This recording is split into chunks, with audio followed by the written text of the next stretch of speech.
Metaldeck de Acesco, el entrepiso que se adapta a todo tipo de estructura, presenta En la Hora de la Verdad, a través de Radio Red, hoy en la historia.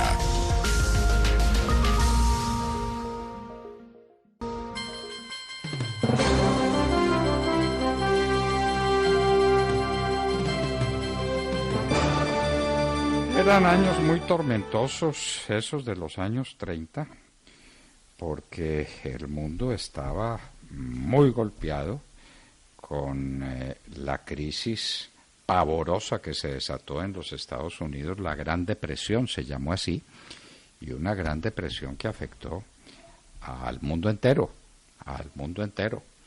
Ahí pues se dieron todas las clases de recetas para salir de la depresión, y ninguna de esas recetas resultó clara. John Maynard Keynes dio la receta de que el Estado gastara y se metiera en proyectos importantes, y que esos proyectos reactivaban la economía y ponían a la gente a trabajar. Eso fue lo que pasó. Nunca quedó claro si los Estados Unidos salieron de la pobreza debido a esa recomendación de Keynes, o si lograron recuperarse, quien lo creyera, gracias a la Segunda Guerra Mundial, que puso en funcionamiento semejante aparato.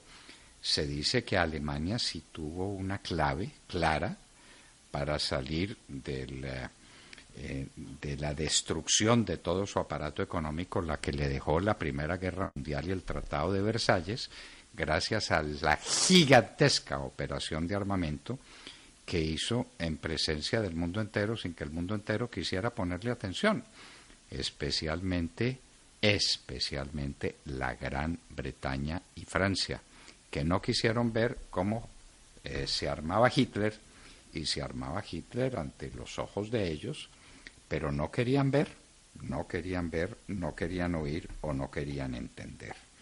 En este proceso es de grande importancia un personaje que fue durante 3 años exactamente primer ministro de la Gran Bretaña, conservador lo mismo que su sucesor, que fue Sir Winston Churchill. Estamos hablando de Arthur Neville Chamberlain. Fue ministro del año de 1937 al 10 de mayo de 1940. Tuvo que vivir entonces todo el proceso y los efectos de la manera como Hitler empezaba a tomarse a Europa y cómo se tomaba los países europeos, empezando por el propio suyo, el propio de Hitler, que fue Austria. Fue el primer país sobre el que cayeron las tropas en evidente violación de los tratados de Versalles, y el mundo no quiso entender, y Francia no quiso entender, y Gran Bretaña no quiso entender. El señor Chamberlain, que era un negociador, un hombre de buenas intenciones, un hombre juicioso y tranquilo, no quiso entender el problema que venía. Y ese problema que venía se expresó en la toma de los Sudetes. ¿Qué eran los Sudetes? Una parte de Checoslovaquia donde prevalecía la cultura alemana y el idioma alemán era el que se escuchaba en las calles, los Sudetes, y Hitler se tomó los Sudetes, diciendo que el destino de Alemania era el destino de la unidad y que le correspondía eso, y entonces Checoslovaquia acudió a sus aliados teóricos, Francia e Inglaterra, y les dijo: por Dios, sáquenme de acá.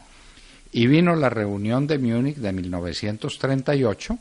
En esa reunión estuvo Chamberlain, precisamente como primer ministro de la Gran Bretaña.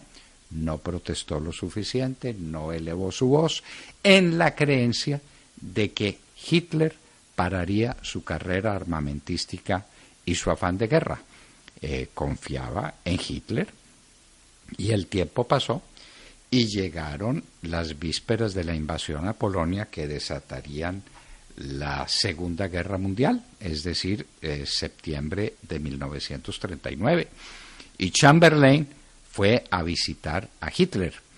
Y entonces visitó a Hitler y regresó a la Gran Bretaña, y la expectativa que había era inmensa, ¿Qué conversó Chamberlain con Hitler? Dijo, no, he llegado a la conclusión de que Hitler no tiene malas intenciones, que hay que negociar con él.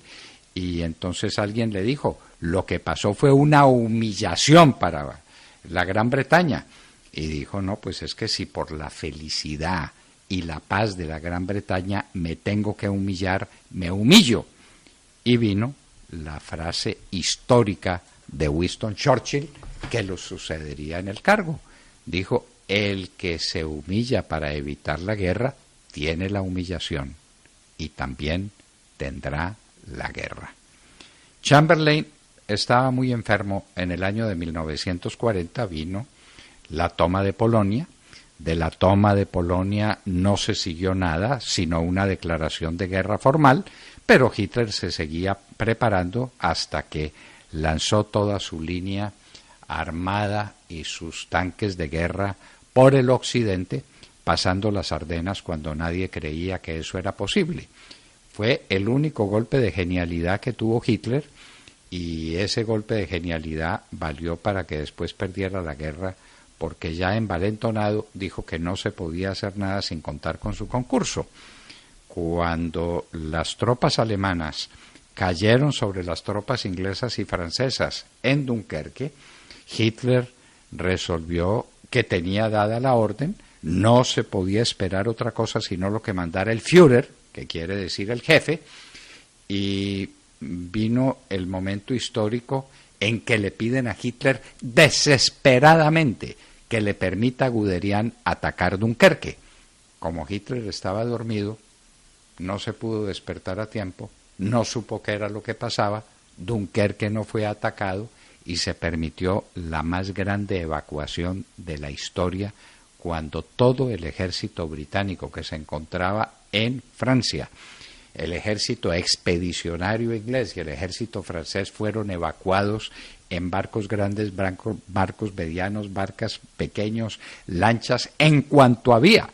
Una verdadera hazaña de los británicos, respecto de la cual diría Winston Churchill, lamentablemente con evacuaciones no se gana una guerra.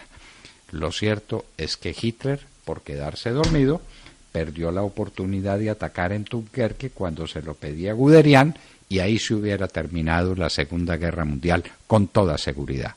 ¿Qué hubiera pasado para el mundo? Nadie lo sabe. Lo cierto es que Neville Chamberlain estaba ya muy enfermo y a poco dejaría el poder. Era víctima de un cáncer que lo llevaría a la tumba hacia septiembre del año de 1940. El negociador, el contemporizador, el apaciguador de Hitler. Lo que hay que hacer es llevar una política de apaciguamiento, Las guerras no son necesarias, apaciguemos. Hitler no es tan mal muchacho como lo pintan. Ese es Neville Chamberlain, que carga sobre sus hombros el peso del olvido y del desprecio, porque fue por su silencio, que fue por no obrar oportunamente, que fue por tratar de apaciguar a Hitler, el que envalentonó a Hitler hasta un punto en que ya era imposible el regreso. Hitler era dueño de Europa y vendría la batalla de Inglaterra, que le costó lo que le costó a Inglaterra, sangre, sudor y lágrimas, ya no con Chamberlain, que había muerto, sino con Winston Churchill, que lo sucedió como primer ministro de la Gran Bretaña. Chamberlain, el apaciguador, hijo de gente muy distinguida, miembros de la alta aristocracia que dirigía a Inglaterra, un hombre de buenas intenciones, desarrolló unos negocios particulares con mucho éxito, hombre de una gran fortuna, que hizo fortuna en aquellas épocas aciagas posteriores a la Gran Depresión, y que finalmente como primer ministro fue el desastre que les acabamos de contar. Neville Chamberlain, por esta época, en el año de 1939, presenciaba cómo Hitler se tomaba a Polonia, el hombre a quien había querido apaciguar. A los locos no los apacigua nadie. Y así sobrevino la Segunda Guerra Mundial, que costó según cálculos que tal vez nunca se podrán precisar, entre 50 y 70 millones de vidas humanas. El apaciguador Chamberlain tiene mucho que ver en esta historia. Hoy en la historia, en la hora de la verdad, 9 de la mañana, 10 minutos. En tu próxima obra, metalízate. Con Metal Deck, cambia el sistema tradicional de entrepiso por el revolucionario Metal Deck Acesco. Con mayor fuerza estructural y más resistente a la corrosión, al fuego y al paso del tiempo. Metal Deck cambia la forma de construir, cambia la vida. Exige calidad Acesco.